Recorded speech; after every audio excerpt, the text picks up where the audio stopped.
মেথিৰ face pack আপোনালোকে এইদৰে ব্যৱহাৰ কৰি চাবচোন। আপোনালোকৰ মুখত থকা ক'লা দাগো কমিব, বলি ৰেখাও কমিব আৰু লগতে আপোনালোকৰ স্কিনখন উজ্জ্বল, বগা আৰু টাইট হৈ থাকিবলৈ সহায় হ'ব।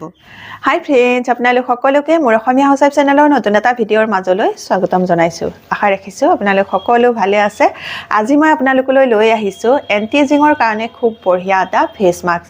এই ফেচ মাস্কটোৱে এণ্টি এজিঙৰো কাম কৰিব আৰু লগতে আপোনালোকৰ মুখত যদি পিগমেণ্টেশ্যন আছে বা ক'লা দাগ আছে, ছানবাৰ্ণ হৈছে, এই সকলোবোৰ দূৰ কৰি আপোনালোকৰ স্কিনখন বগা কৰিবলৈ, উজ্জ্বল কৰিবলৈ, আপোনালোকৰ স্কিনখন গ্ল' কৰিবলৈ বহুত বেছিকৈ সহায় কৰিব। আৰু আজিৰ এই ফেচ মাস্কটো বনাবলৈও একেবাৰে ইজি, কাৰণ আপোনালোকৰ ঘৰতে থকা কেইবিধমান সাধাৰণ বস্তুহে লাগিব। এই সাধাৰণ বস্তু কেইবিধত আপোনালোকৰ পইচাও খৰচ নহয় আৰু পইচা খৰচ নকৰাকৈ আপোনালোকে আপোনালোকৰ স্কিনখনৰ ৰংটো বগা কৰিব পাৰিব, ক'লা দাগ দূৰ কৰিব পাৰিব, ওলমি যোৱা স্কিনখন টাইট কৰিব পাৰিব।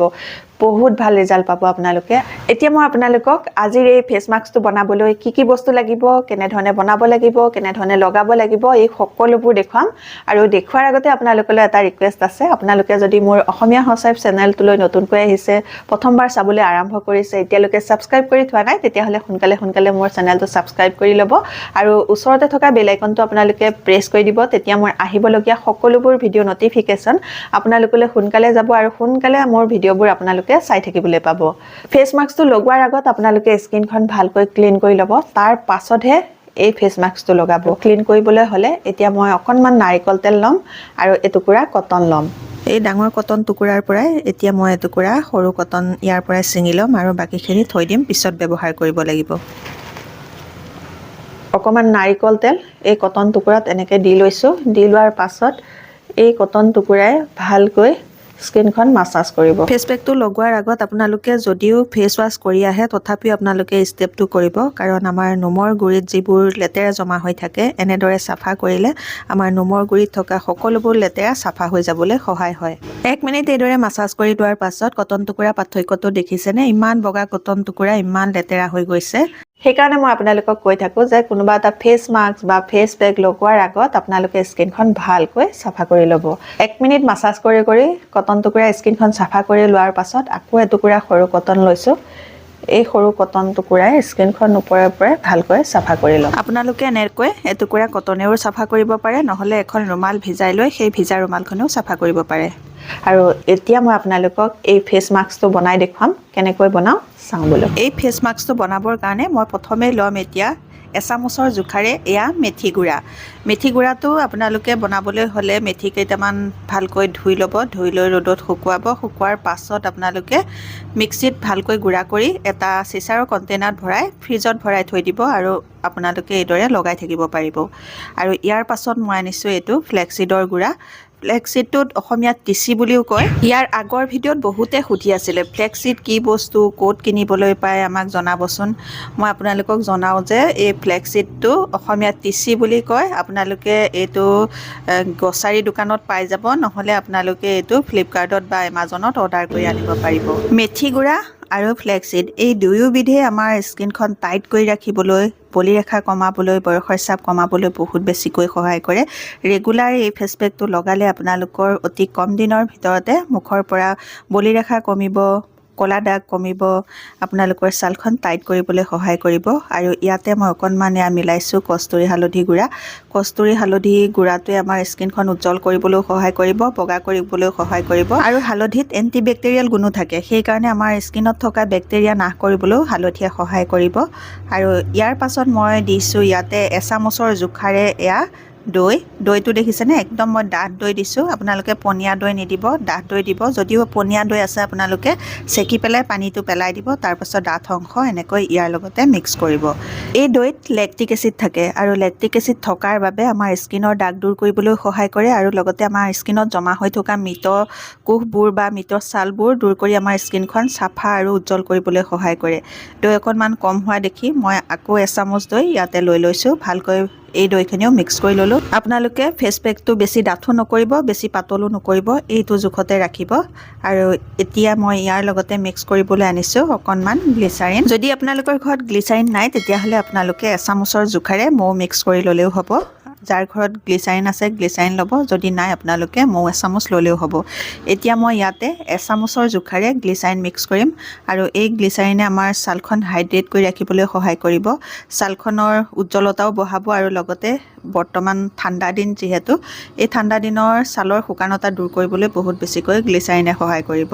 ভালকৈ ইয়াক গ্লিচাৰিনখিনি মিক্স কৰি ল'লোঁ। মিক্স কৰি লোৱাৰ পাছত ইয়াতে মই অকণমান নাৰিকল তেল মিক্স কৰিম। নাৰিকল তেলেও আমাৰ মুখৰ ক'লা দাগ দূৰ কৰিবলৈ, স্কিনখন টাইট কৰি ৰাখিবলৈ বহুত বেছিকৈ সহায় কৰে আৰু এতিয়া মই এচামুচৰ জোখাৰে ইয়াতে নাৰিকল তেলো মিক্স কৰি ল'ম। আৰু মই ইয়াতে কস্তুৰী হালধি মিলাইছিলোঁ। যদি আপোনালোকৰ ঘৰত কস্তুৰী হালধি নাথাকে তেতিয়াহ'লে আপোনালোকে আপোনালোকৰ পাকঘৰৰ খোৱা হালধিও মিলাব পাৰে। আৰু বহুতৰ এটা কমেণ্ট আহে যে কেঁচা হালধিৰ ৰসটো আমি দিব পাৰিমনে? আপোনালোকে কেঁচা হালধিৰ ৰসটোও দিব পাৰিব, তাৰ কিন্তু পৰিমাণটো কমাই দিব লাগিব। 2 টোপাল বা 3 টোপাল কেঁচা হালধিৰ ৰস দিব। আৰু এতিয়া মই ইয়াৰ লগত মিলাবলৈ আনিছোঁ খুব বঢ়িয়া এটা বগা পাথৰ। এই বগা পাথৰটো আপোনালোকে সকলোৱে চিনি পাইছে নিশ্চয়, এইটো হ'ল ফিটকিৰি। আৰু এই ফিটকিৰি টুকুৰাটো মই ইয়াতে এয়া ভৰাই পেলাই থৈ দিম। গোটেই ফেচ পেকটোৰ মাজত এতিয়া মই ফিটকিৰি টুকুৰাটো ভৰাই 15 পৰা 20 মিনিটলৈ এনেকৈ ৰাখি থৈ দিম। ফিটকিৰিয়ে আমাৰ ছালখন টাইট কৰি ৰাখিবলৈও সহায় কৰে, মুখত থকা যিকোনো দাগ দূৰ কৰিবলৈও সহায় কৰিব। এই ফিটকিৰিৰ দামটো তেনেই কম, কিন্তু এই সাধাৰণ পাথৰ টুকুৰাই আপোনালোকৰ স্কিনত 1000 টকাৰ কাম কৰিব। এটুকুৰা পাথৰে আপোনালোকে বছৰ ধৰি চলিব পাৰিব। ইয়াৰ পাছত কি কৰিব লাগিব মই মোৰ ভিডিঅ'টোৰ পিছলৈ আপোনালোকক দেখুৱাইছোঁ। এতিয়া তৈয়াৰ হৈ গ'ল খুব বঢ়িয়া এটা ফেচ মাস্ক। আৰু একেবাৰে শেষত মই আপোনালোকক দেখুৱাইছিলোঁ এটুকুৰা সৰু ফিটকিৰি মই ইয়াতে ভৰাই থৈ দিছিলোঁ। আৰু ফিটকিৰি টুকুৰা ভৰোৱাৰ পাছত মই 15 মিনিট ৰাখিলোঁ। 15 মিনিটৰ পাছত এতিয়া মই আপোনালোকক এই ফেচ পেকটো দেখুৱাইছোঁ। ইয়াৰ ভিতৰতে এতিয়া এই ফিটকিৰি টুকুৰা সোমাই আছিলে। ফিটকিৰি টুকুৰা উলিওৱাৰ আগত আপোনালোকে ভালকৈ লৰাই ল'ব, খুব ভালকৈ মিক্স কৰিব, লৰাব, যাতে ফিটকিৰিৰ যিটো গুণ এই ফেচ মাস্কটোলৈ ভালকৈ গুচি আহে। ভালকৈ লৰাই লোৱাৰ পাছত ফিটকিৰি টুকুৰা উলিয়াই পেলাই ধুই ধুনীয়াকৈ থৈ দিব। আকৌ আপোনালোকে পিছত ব্যৱহাৰ কৰিব। এনেধৰণে এটুকুৰা ফিটকিৰি আপোনালোকে বহু দিনলৈ ব্যৱহাৰ কৰিব পাৰে। ফিটকিৰি টুকুৰা উলিয়াই ল'লোঁ। উলিয়াই লোৱাৰ পাছত আকৌ এবাৰ ফেচ মাস্কটো ভালকৈ এনেকৈ মিক্স কৰি লওক। এইটো আপোনালোকে 2 দিন বা 3 দিনলৈ বনাই পেলাই ফ্ৰিজত ৰাখি দিবও পাৰে। ফ্ৰিজৰ পৰা উলিয়াই আপোনালোকে ব্যৱহাৰ কৰিব। আপোনালোকে 2-3 দিনৰ কাৰণে বনাইও থৈ দিব পাৰে। যদি আপোনাৰ 35 পৰা 45 বছৰ বয়স, আপোনালোকৰ স্কিনখন ওলমিবলৈ আৰম্ভ কৰিছে, স্কিনত ক'লা দাগ পৰিছে, তেতিয়াহ'লে আপোনালোকে এই ফেচ মাস্কটো ৰেগুলাৰ লগাব। আৰু যদি সেই সমস্যাবোৰ অহা নাই তেতিয়াহ'লে আপোনালোকে যদি আপোনালোকৰ ৰংটো বগা কৰিবলৈ বিচাৰিছে, স্কিনখন হেল্ডি কৰি ৰাখিবলৈ বিচাৰিছে, তেতিয়াহ'লে এই ফেচ মাস্কটো আপোনালোকে সপ্তাহত 2 দিনকৈ লগাব। এতিয়া এই ফেচ মাস্কটো কেনেকৈ লগাব লাগে তাৰ নিয়মটো দেখুৱাই দিছোঁ। প্ৰথমতে মুখত ফেচ মাস্কটো লগাই ল'ব। স্কিনৰ ৰংটো বগা কৰিবলৈ, স্কিনখন টাইট হৈ থাকিবলৈ সকলোতকৈ সহজ আৰু ৰামবান উপায় হৈছে এই উপায়টো। আপোনালোকে ৰেগুলাৰ এই ফেচ মাস্কটো লগাব যদি আপোনালোকৰ মুখত ক'লা দাগ পৰিছে, স্কিনখন ওলমি আহিছে। আৰু আজিৰ এই ফেচ মাস্কটো মই 2 দিনৰ কাৰণে বনাইছোঁ। আপোনালোকেও 2-3 দিনৰ কাৰণে বনাই পেলাই থৈ দিব পাৰে আৰু থওঁতে আপোনালোকে ফ্ৰিজত ভৰাই থ'ব। পাতলকৈ এটা তৰপ লগাই লোৱাৰ পাছত আপোনালোকে লাহে লাহে 2 মিনিট স্কিনখন মাছাজ কৰি দিব। এনেকৈ মাছাজ কৰি দিলে স্কিনত ব্লাড চাৰ্কুলেশ্যনো হ'ব আৰু লগতে স্কিনখন উজ্জ্বল হ'বলৈ, গ্ল' হ'বলৈ, ডেড স্কিন চেলবোৰ দূৰ হ'বলৈ সহায় কৰিব। এতিয়া মই 2 মিনিট ভালকৈ স্কিনখন চাৰ্কুলাৰ মোচনত আৰু আপাৰ ডাইৰেকশ্যনত ভালকৈ মাছাজ কৰি ল'ম। 1 পৰা 2 মিনিট এনেধৰণে মাছাজ কৰি লোৱাৰ পাছত আকৌ এটা প্ৰলেপ ইয়াৰ ওপৰতে লগাই দিম। ছেকেণ্ড প্ৰলেপটো অকণমান ডাঠকৈ লগাম, যাতে আমাৰ স্কিনত বেছি সময়ৰ কাৰণে লাগি থাকে, সোনকালে শুকাই নাযায়। সেইকাৰণে ছেকেণ্ড প্ৰলেপটো অকণমান ডাঠকৈ লগাই দিব। এতিয়া মই আকৌ এবাৰ ওপৰতে ভালকৈ ডাঠকৈ লগাই লৈছোঁ। ছেকেণ্ড প্ৰলেপটো লগোৱাৰ পাছত আপোনালোকে একো কথাও নক'ব, মুখখন নলৰাবও। 20 পৰা 25 মিনিটলৈ আপোনালোকে এনেধৰণে লাগি থাকিবলৈ দিব।